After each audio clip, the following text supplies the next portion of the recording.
The coronary artery disease, known also as an ischemic heart disease, includes several conditions of myocardial damage due to a disbalance between the coronary input and myocardial needs. This picture illustrates the disbalance between the supply and the demands, causing the ischemia.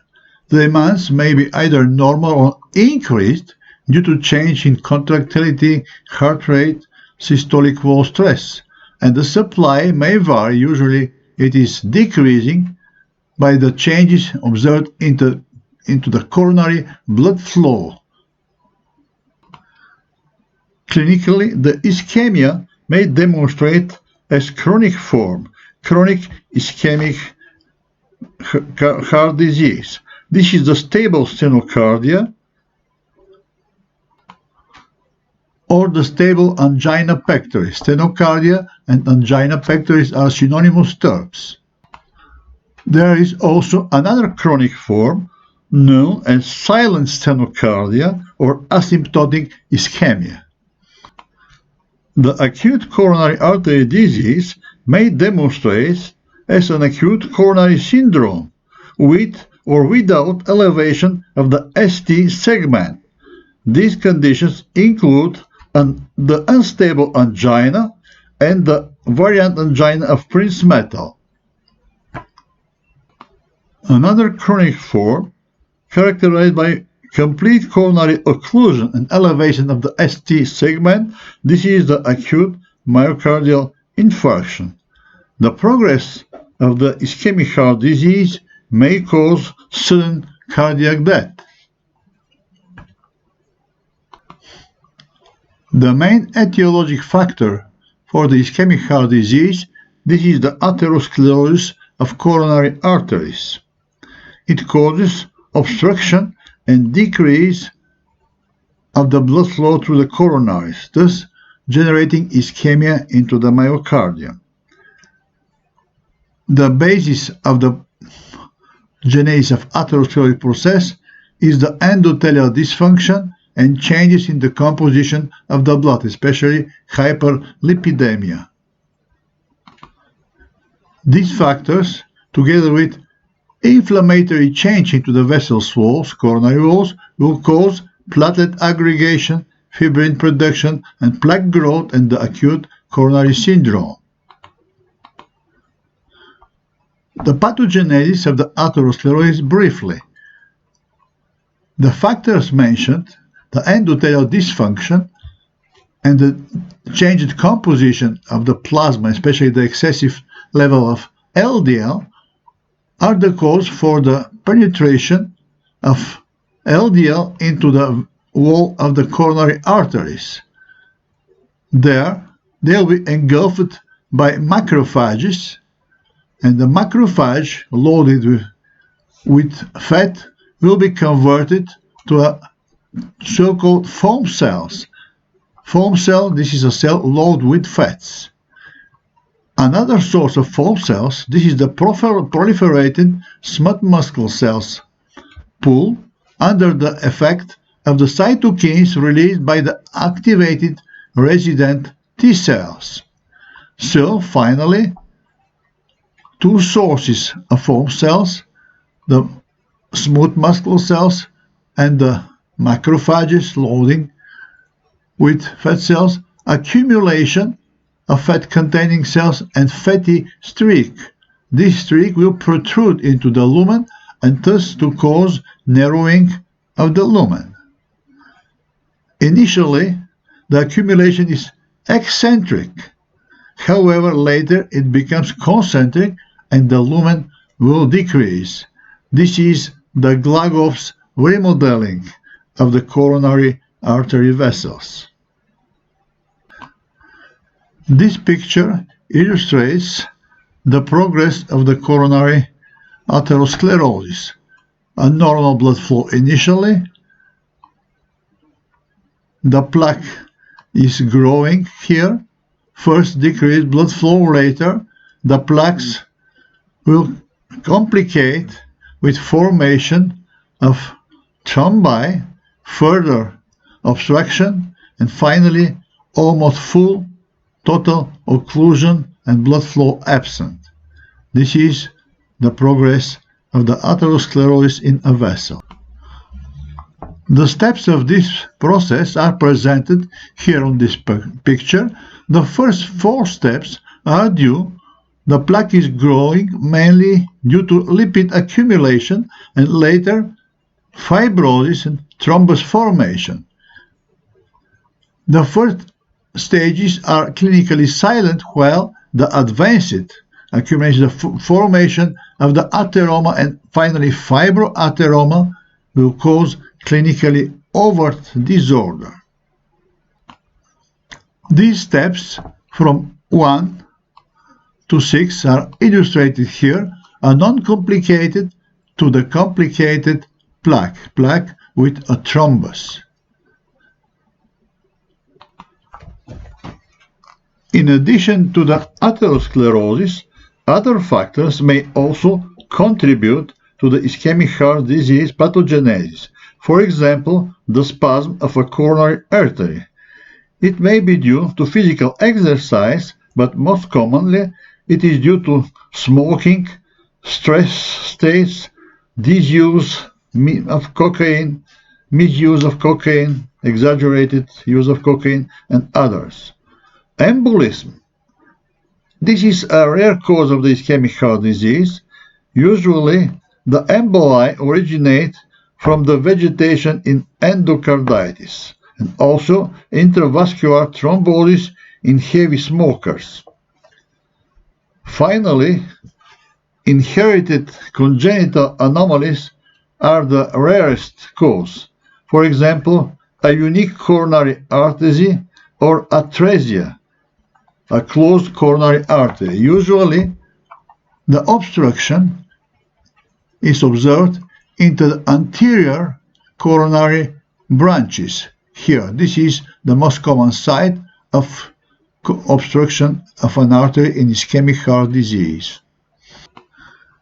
The generation of a thrombus on the surface of a plaque is shown here. It is due first to platelet adhesion, followed by platelet activation, platelet aggregation, fibrin formation, and formation finally of thrombus with significant narrowing of the lumen of the coronary artery. The progression of the plaque is accompanied by a change in its composition. Initially, it is composed by lipids, but later thick fibrous caps are formed on the plaques, and later the complicated plaque with the thrombus formation will contribute strongly to a further narrowing of the lumen. So this is a stable plaque and this is an unstable plaque with a thrombus.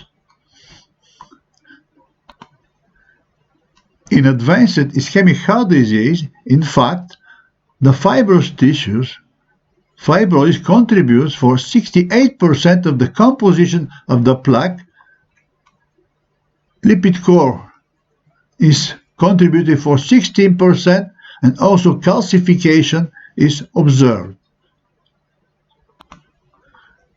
The angina pectoris or the stenocardia is a clinical syndrome demonstrating with attack of chest pain. The chest pain is radiating, accompanied by shortness of breath, and sometimes even nausea and vomiting. The pain may irradiate to the left arm or to the mandible. It is caused by a transitory myocardial ischemia due to the narrowing of the coronary arteries and the decreased perfusion of the myocardium. This picture illustrates the 3 main types of angina: the stable angina, the unstable angina, and the variant angina of Prince-Metal. In stable angina, there is a thrombus formed. However, this thrombus is not complete. A plaque is formed, but however, there is no thrombus. It is not complicated with a thrombus, as shown here on this picture. The lumen is decreased up to 30% of the norm, 70% of decrease. However, there are not attacks of chest pain at rest. The pain appears when exercising due to the increased myocardial demands. In unstable angina, there is also a plaque, and the plaque is now complicated with a thrombus growing, as demonstrated here. Platelet aggregation and thrombus formation further decreasing the lumen, and also the thromboxane A2 released by the activated platelets will contribute additionally to a vasoconstriction, thus decreasing significantly the lumen of the coronary artery. The third form of angina pectoris, this is the variant angina of Prinzmetal. It is due to coronary spasm without plaque generation. This is illustrated here on this picture. A coronarography is shown documenting the huge spasm of the coronary artery causing a decreased supply of the myocardium and ischemic state. Unstable angina pectoris may demonstrate with chest pain, but also by a sense of strangling, accompanied sometimes by pain into the breast.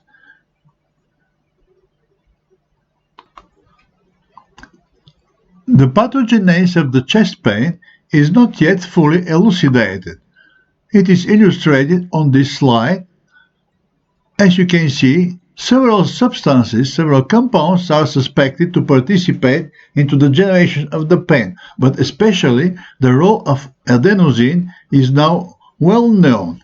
The adenosine is increasing in the ischemic myocardium, thus generating the pain, and the pain will be transmitted through sympathetic fibers to the brain.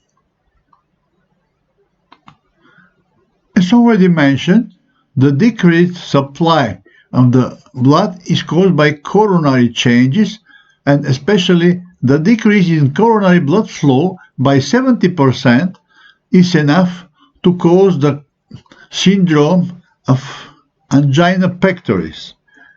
If, however, progressing and exceeding 90 or more percent, this decrease of coronary blood flow will cause ischemic necrosis of the myocardium, myocardial infarction.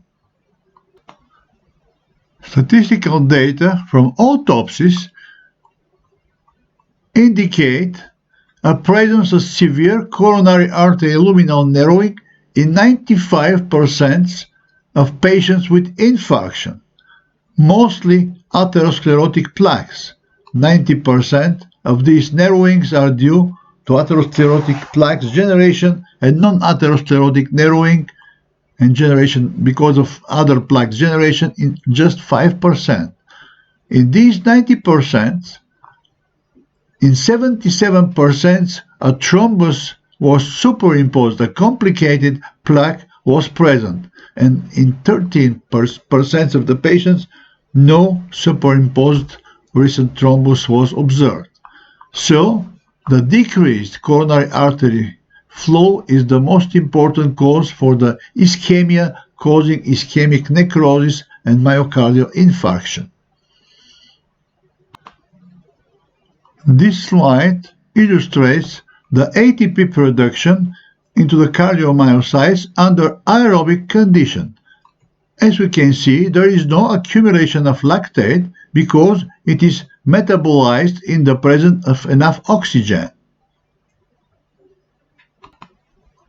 Under ischemic conditions, because of the deficiency of oxygen, increased anaerobic glycolysis is present, and especially lactate will not be metabolized. Instead, it be increased in the heart muscle, thus causing metabolic acidosis, anaerobic glycolysis.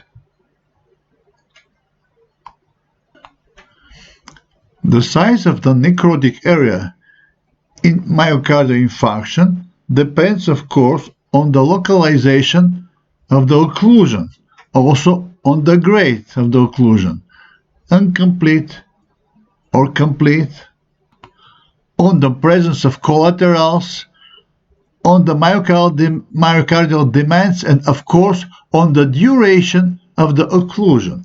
As shown here, the longer the duration, the harder the impact on the structure of the mitochondria responsible for oxidative phosphorylation and the production of energy. As we can see here, 40 to 60 minutes of no perfusion are sufficient to cause necrosis into the myocardium. So, it is important attacks of stenocardia to be treated immediately to not be converted into a myocardial infarction. Early treatment by coronary dilating agents. Let me note the heart attacks present with a clear diurnal rhythm, circadian rhythm. They are much more frequent in the morning after the wake-up and less frequent in the afternoon and especially by night. It is important to note also that the reperfusion, even being quick and adequate to restore the ATP synthesis and to restore the ability to contract of the myocardium, is also related to reactive oxygen species generation. So, mitochondria may be additionally damaged in addition to the ischemic conditions and to cause additional cell death. This is a complication of the reperfusion due to the intensive formation of reactive oxygen species in the reperfusion area. In myocardial infarction, there is a necrotic zone in the heart, the zone of the infarction, which is surrounded by a larger zone in which the tissue is injured. It is not yet necrotic. And one more surrounding zone, this is the ischemic zone. These three zones are responsible for specific change in the electrocardiogram. So it is important to note the use of electrocardiography if you suspect of an infarction is absolutely obligatory. This is here the normal ECG shown to compare with changes generated by the different zones. Necrotic zone generates a deep Q and enlarged QRS complex together with the inverted T wave. The zone of the injury causes an elevation of the ST segment, and the ischemia causes an inversion of the T wave.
Now, taking in consideration the pathogenesis of the disorder, a disbalance between oxygen demand and oxygen supply, let's consider the possible approaches for treatment.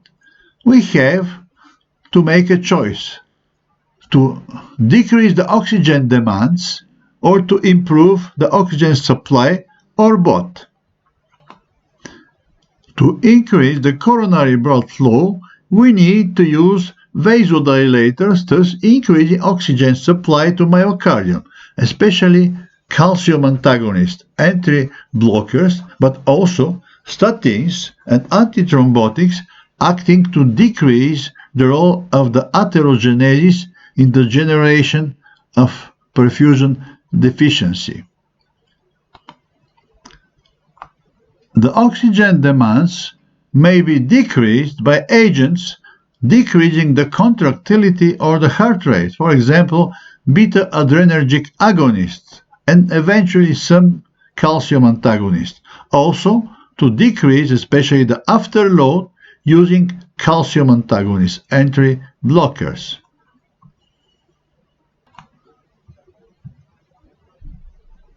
Now, the next topic of the present lecture, disorders of arterial blood pressure, hyper and hypotensions.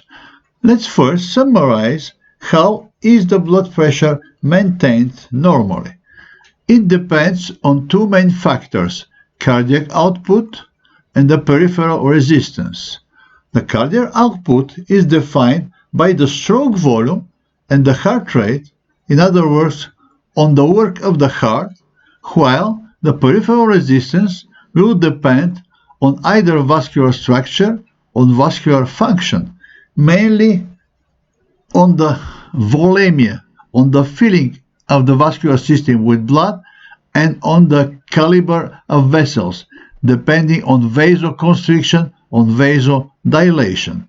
They are the factors defining the peripheral resistance.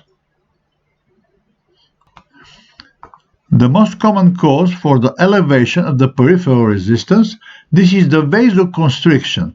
So, in this aspect, let me note the importance of the arterioles and precapillary sphincter because of their content of smooth muscle fibers. These areas are defining the maintenance of the peripheral resistance. This slide summarizes the characteristics of the hemodynamics in the cardiovascular system. It is presented oversimplified here. The whole cardiovascular system: aorta, arteries, arterioles, capillaries, microcirculation, venous veins, and vena cava here. The heart blood pressure is decreasing along the system. Here, as you can see, with the difference between the systolic and diastolic disappearing in the area of the microcirculation. Later, there is no more difference between systolic and diastolic pressures. This is the area microcirculatory area with the increased total area. This is the total area present here. It corresponds to the low resistance in this area. If the total area is decreased, the resistance will increase and the pressure also will increase. The velocity of the blood is shown here. It decreases along the circulatory system. This slide summarizes the role of different factors on the level of the arterial blood pressure. Let me remind the two main factors, the cardiac output and the peripheral resistance defining the blood pressure level. How are they controlled? The cardiac output will depend on the blood volume. The blood volume will in the same time depend on the level of the sodium. Let me remind that the retention of the sodium will cause water retention and hypervolemia. This may be due to the effect of mineral corticoids. So, the blood volume may be increased because of sodium retention due to excessive mineral corticoid secretion, and hypervolemia causing increase in the cardiac output. Cardiac factors such as heart rate and contractility, any factor increase in the contractility. For example, we are aware about the role of catecholamines, excessive production of catecholamines, for example, by a tumor of the medulla of the adrenal gland will cause increased catecholamines with excessive contractility and excessive cardiac output and hypertension. Humoral factors are summarized here. Vasoconstriction will increase the peripheral resistance. The main vasoconstrictor in our organism, this is the angiotensin II. Let me remind, this is the peptide generated by the system renin-angiotensin. Renin is released by the kidney to cleave the angiotensin 1 from the renin substrate, and later angiotensin 1 is converted to angiotensin 2 by a converting enzyme. Catecholamines also exert vasoconstriction in the periphery. Thromboxane, released by the platelets, leukotrienes, and endothelin, the factor released by the endothelium of the arteries, is also causing increased peripheral resistance. Let me know the neural factors, innervation. There is no parasympathetic innervation. The innervation is sympathetic. The alpha adrenergic stimulation will cause vasoconstriction, while in some areas beta adrenergic innervation may be present to cause dilation, but typically neural factor exerts vasoconstricting effect, thus increasing the peripheral resistance and increasing the blood pressure. Dilators, mainly prostaglandins, released into the periphery, especially inflammatory processes, will cause vasodilation, thus to potentiate the inflammatory response locally. But also kinins, bradykinin, also will cause vasodilation, and nitric oxide, a powerful vasodilating agent released by the endothelium. Some local factors also, such as pH changes, especially under hypoxic condition, may also influence the peripheral resistance. As you can see, the maintenance of the blood pressure is a complex process, and it may be modified by a lot of factors. This slide summarizes the well-known mechanism of blood pressure regulation. Baroreceptors in the carotid sinus, baroreceptor afferents to the vasomotor center into the medulla, and later the efferent nerve through the bulbospinal pathway to adrenal gland to the medulla, causing release of catecholamines, and also to the heart and to vessels, causing into the heart positive inotropic, tonotropic, batmotropic, chronotropic effects, and in the arterioles or venous vasoconstriction.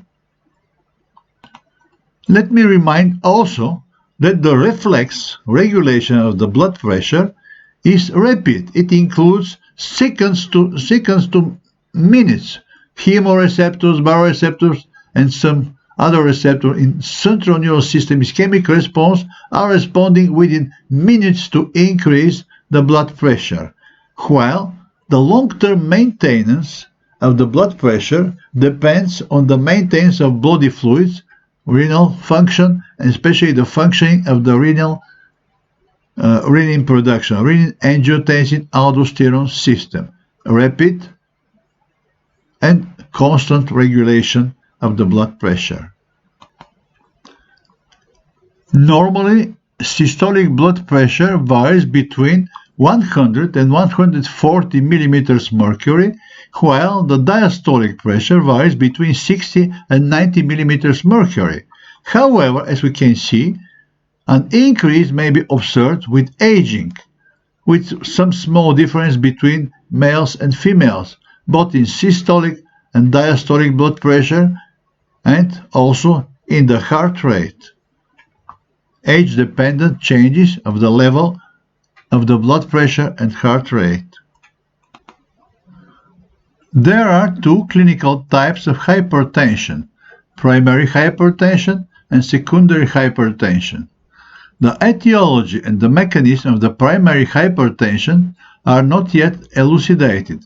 It contributes for more than 90% of all cases of hypertensive disease.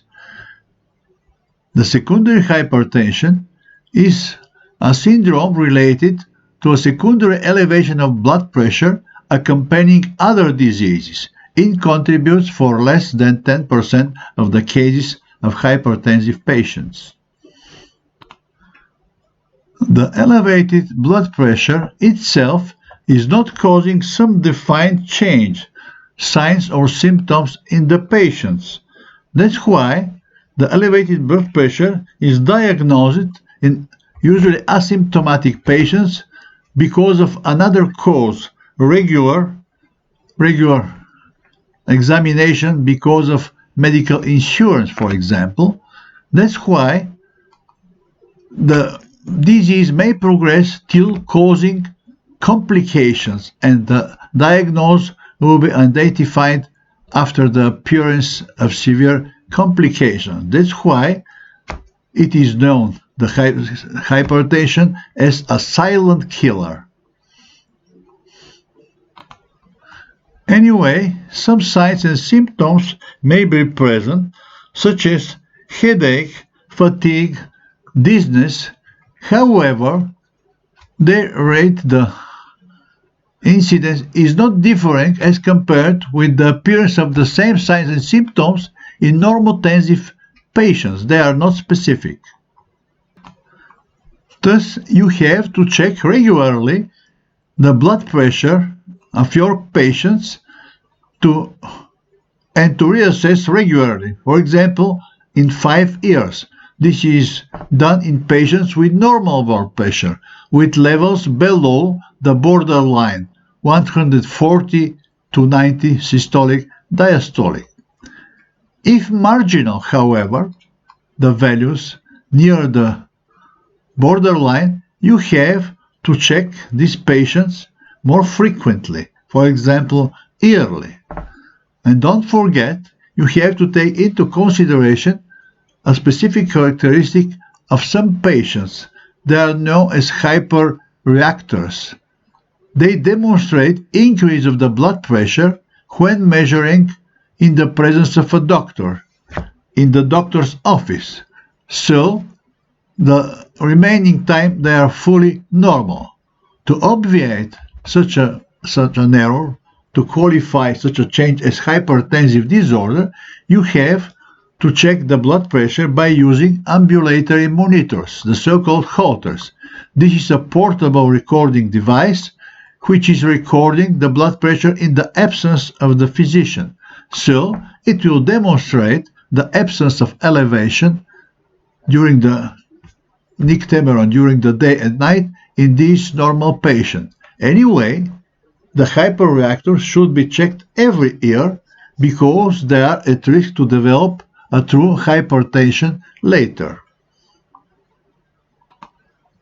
And patient demonstrating an increase, constant increase of the blood pressure should be monitored and treated in accordance with the evolution of the disease. Sometimes the demonstration of a disorder may be the lack of the physiological diurnal rhythm of the blood pressure. Usually, the blood pressure is decreasing by night. These patients are known as dippers. However, the disappearance of the dipping may be the first sign of the hypertension. Thus, you have to use, if you suspect a non-dipper patient, you have to use the ambulatory monitoring, the Holter technique, to document the lack of nocturnal dipping and to diagnose hypertension. An early diagnosis will allow you to give treatment and to maintain a normal blood pressure in your patients, thus to obviate, to prevent the appearance of complications. Let's now review the putative complications of the hypertension. The elevation of the systemic blood pressure will cause an increased afterload for the heart. So, first, it will cause an adaptive response, left ventricular hypertrophy, which will end by causing diastolic dysfunction because of the thickening of the walls and the decreased compliance, and also later systolic dysfunction because of dilatation of the ventricles, or the progressing of the hypertension will cause heart failure. The increased afterload in the hypertrophy will also generate an increased myocardial oxygen demand. This is a precondition to generate myocardial ischemia and eventually myocardial infarction. The increased blood pressure, arterial blood pressure, also exerts an impact on arterial walls, thus causing arterial damage.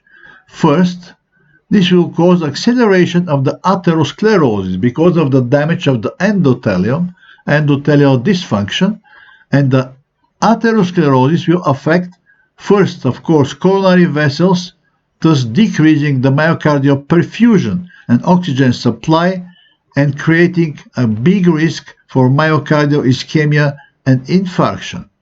The atherosclerosis in cerebral vessels creates a risk for ischemic stroke, and atherosclerosis in aorta may cause damage to the wall and eventually aneurysm, dilatation of the aorta, and even desiccation of the aorta. The arterial damage of the walls will weaken the walls and thus will contribute for the aneurysm and dissection of the aorta. In the cerebral vessel, destruction, rupturing of the vessel, hemorrhages, and hemorrhagic stroke. In the renal vessels, nephrosclerosis, loss of glomerular vessel, and progressive renal failure. And ophthalmic vessels damage will cause retinopathy.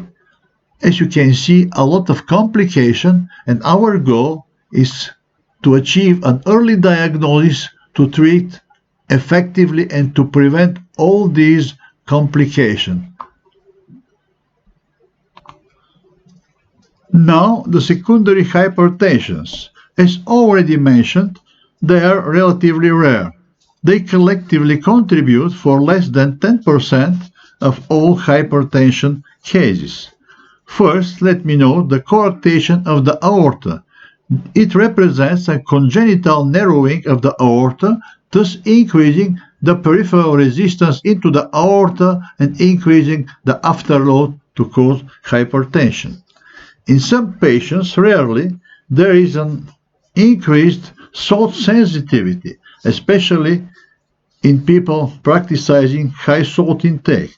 This genetic predisposition will cause increased sodium retention, water retention, hypervolemia, and hypertension because of increased afterload.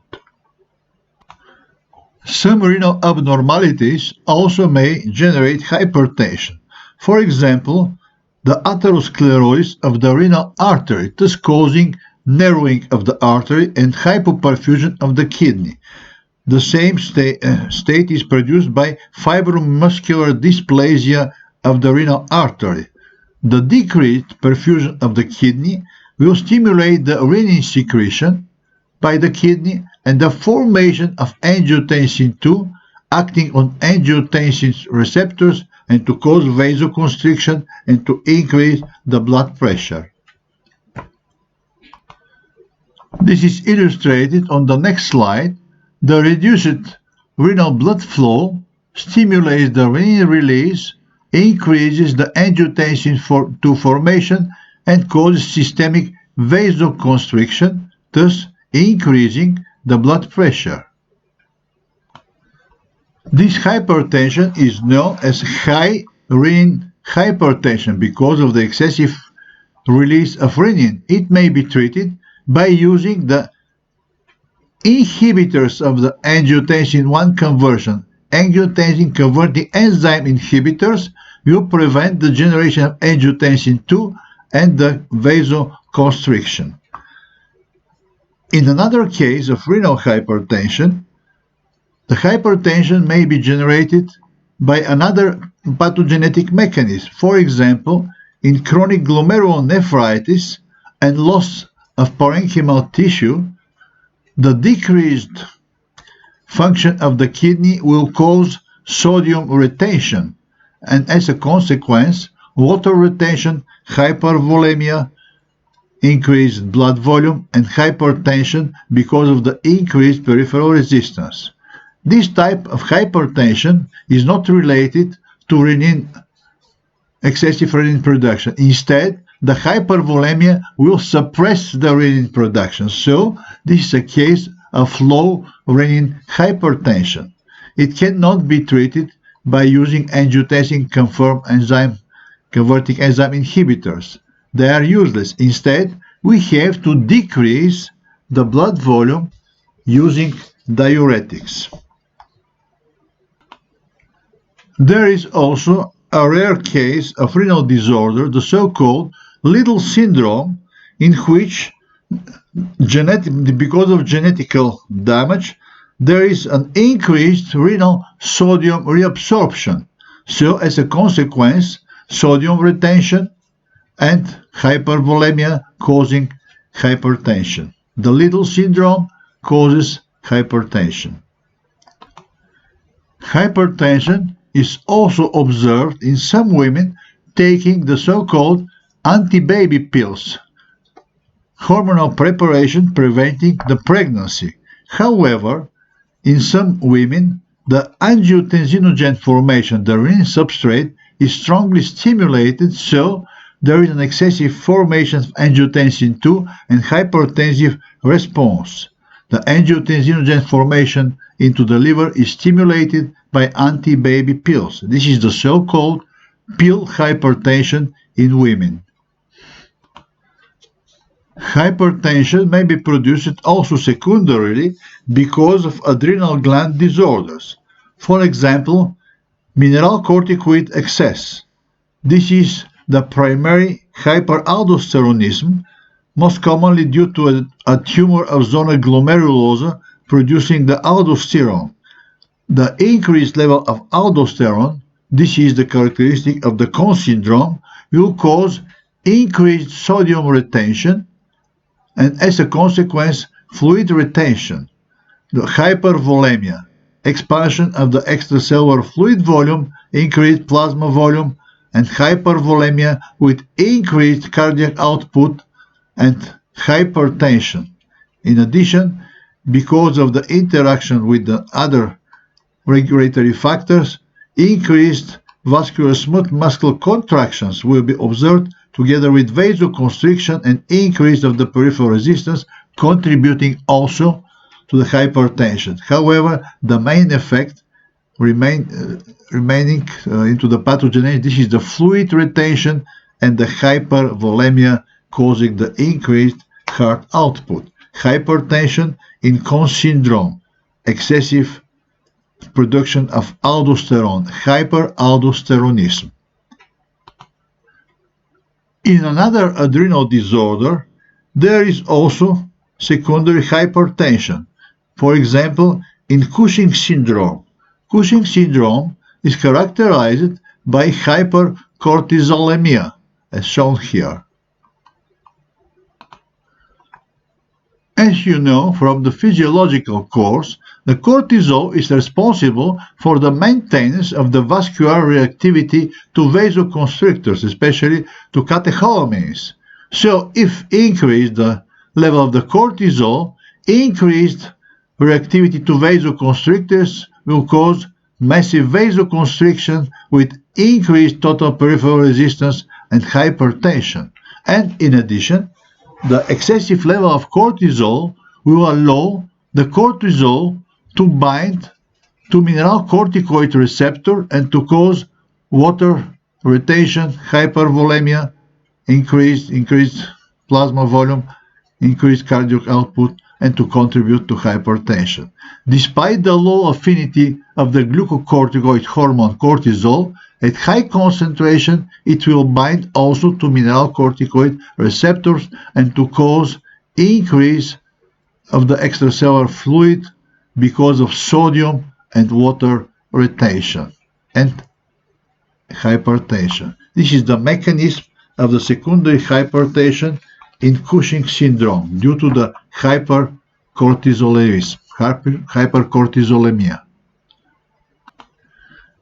Secondary hypertension may be due also to excessive secretion of catecholamines, for example, by a pheochromocytoma, a tumor of the chromaffin tissue of the medulla of adrenal glands.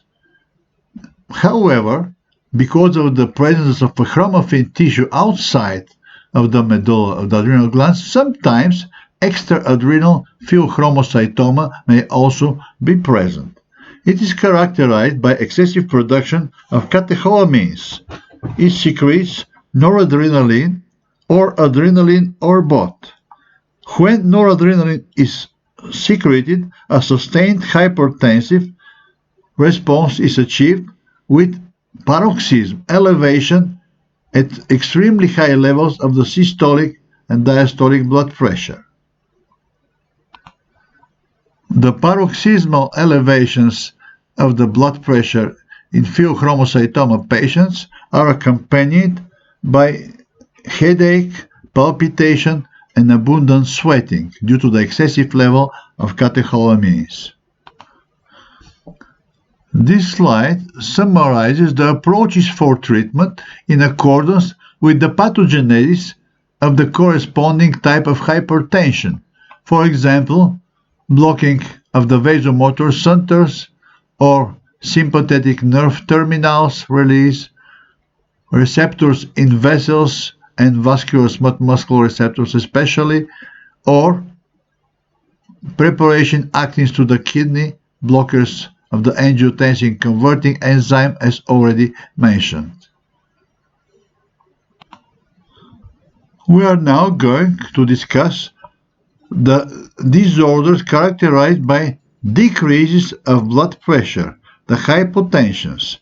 They may demonstrate either as acute hypotensions or chronic hypotensions. The acute hypotension presents under two different forms: generalized shock and localized, especially to the brain circulation. This is the syncope. Let's first consider the syncope. It is known also under the name of collapse, because this is a brief, sudden transitory loss of consciousness and falling down, collapse, because of cerebral ischemia due to decreased perfusion, decreased blood flow to the brain. It may be caused even by transition from supine to upright position. Look here, the transition from supine to upright position is characterized by a decrease in abdominal lymph flow in the cart output by 25%. The stroke volume is decreased by 40%. All these reactions may cause decreased perfusion of the periphery and decreased supply of the brain, thus causing the syncope.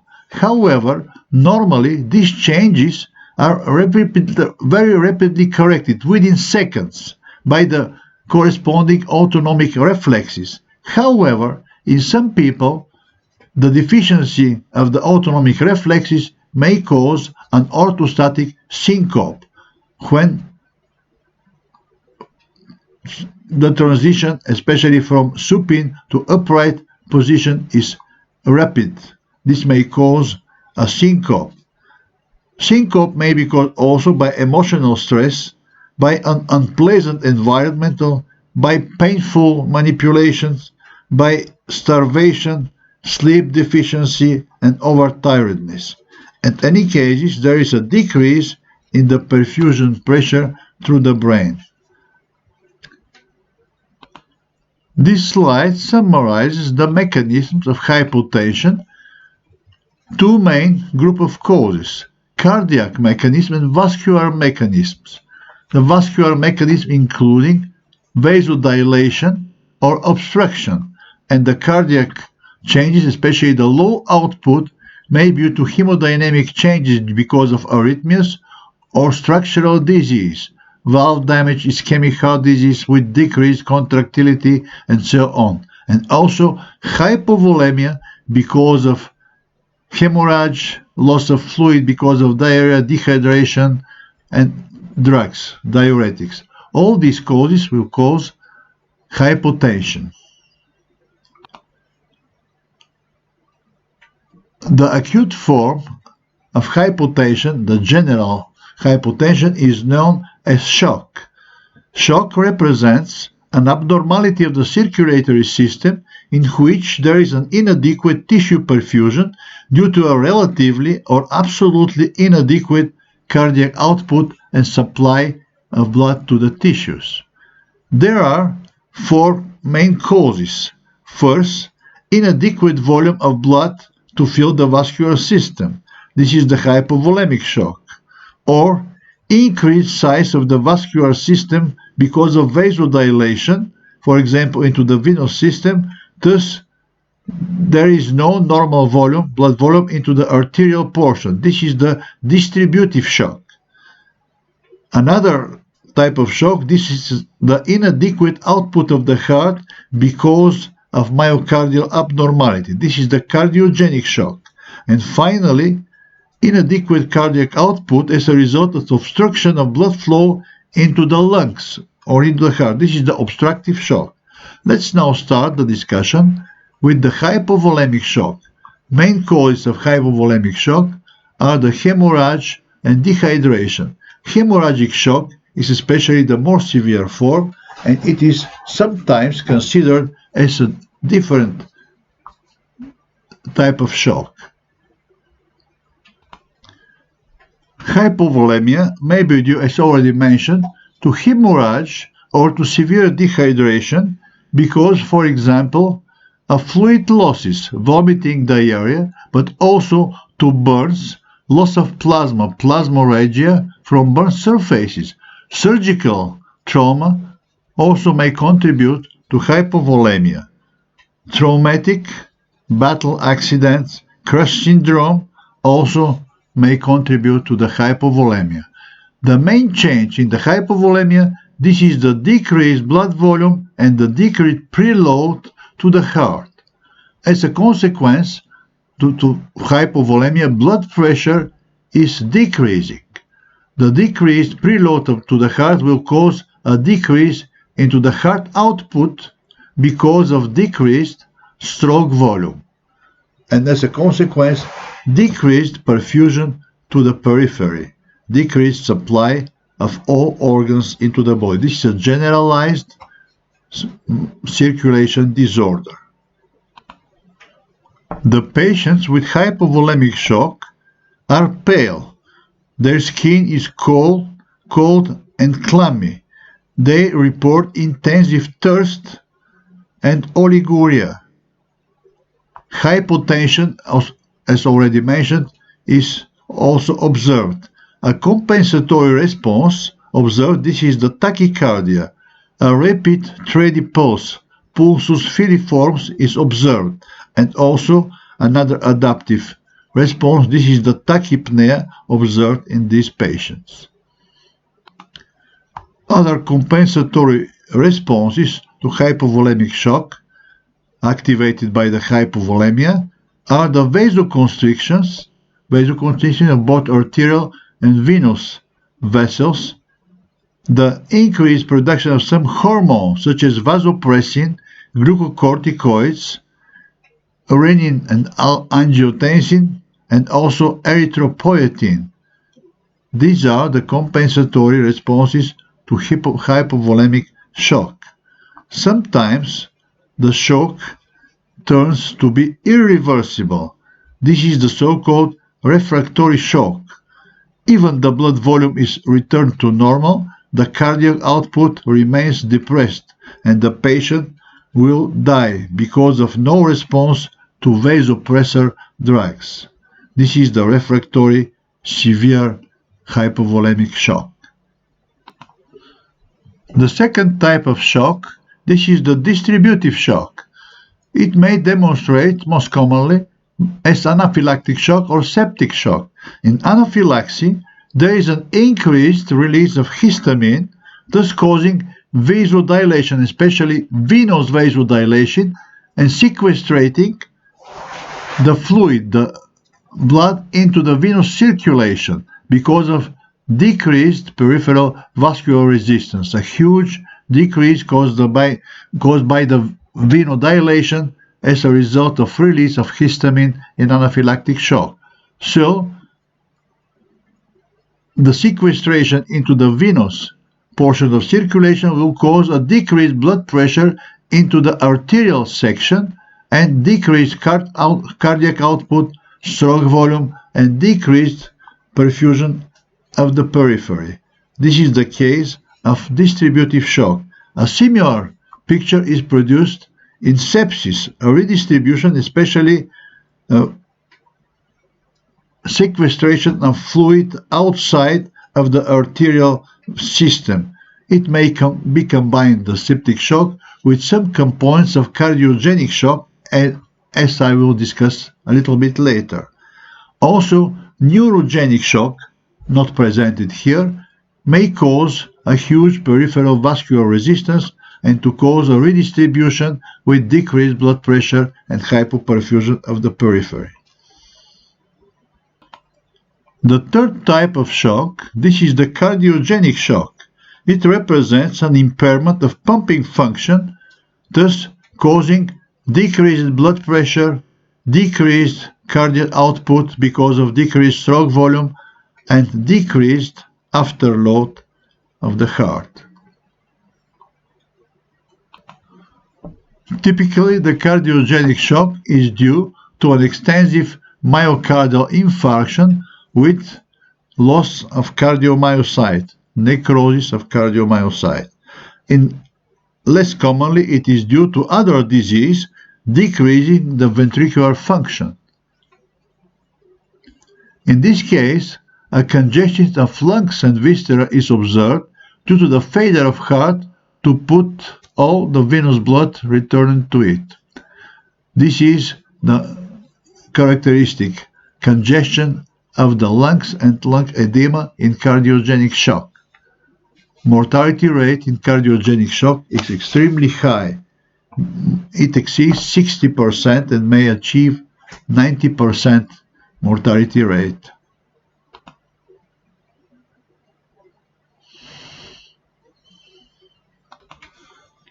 The fourth type of shock, this is the obstructive shock. It is due to a massive pulmonary embolism. The tension pneumothorax with kinking of the great veins and bleeding into the pericardium, thus external pressure on the heart exerted, cardiac tamponade, also may cause an obstructive shock. Let me remind, in this last case, pulsus paradoxus, the arterial pressure falling during inspiration will be observed due to the increased intrapericardial pressure. Obstructive shock, this is the last type of shock to discuss today. Let me now mention briefly the chronic hypotension. It is known also as primary essential hypotension. It is due to a disbalance between the vagal tone and the vasopressor factors in the organism. It demonstrates by chronically lowered arterial blood pressure with tiredness, bad sleep, lack of emotional stability, and even impotence. This is the picture of the primary chronic hypotension. It may be caused secondary to another disorder because of suppression of pressure response or activation of a depressor mechanism. For example, stenosis of mitral valve will cause a decreased stroke volume and hypotension. Emphysema and bronchial asthma secondarily will also cause hypotension. Endocrine disorders, for example, hypofunction of adrenal cortex in Addison disease, will cause sodium loss, decreased extracellular volume, decreased pressure effect of catecholamines, and hypotension. Some infectious disease, metabolic disturbances, such as diabetes, severe hypovitaminosis, and starvation, may also cause chronic secondary hypotension.